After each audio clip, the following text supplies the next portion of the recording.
আবৃত্তি করছি আমার স্বরচিত কবিতা। আমি তোমার মেঘ বলছি কবিতাটি।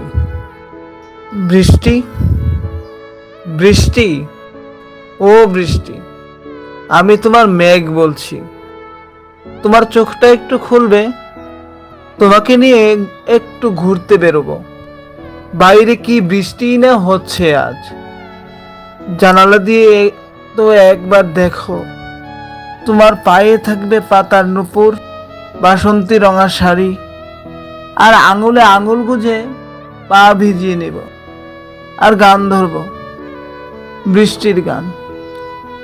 রবীন্দ্রসঙ্গীত প্রিয় না তোমার? এই অভিমানী, কথা দিয়ে কথা রাখবো, কোনোদিন মিথ্যে প্রতিশ্রুতি নয়। এই আমি দিব্যি কাটলাম, কান ধরলাম, তবু তোমার ঘুম ভেঙে ফিরে এসো। তোমার তো কথা ছিল আমার বুকে মাথা রেখে ঘুমোবে, তাহলে তুমি কবরে ঘুমোচ্ছ কেন?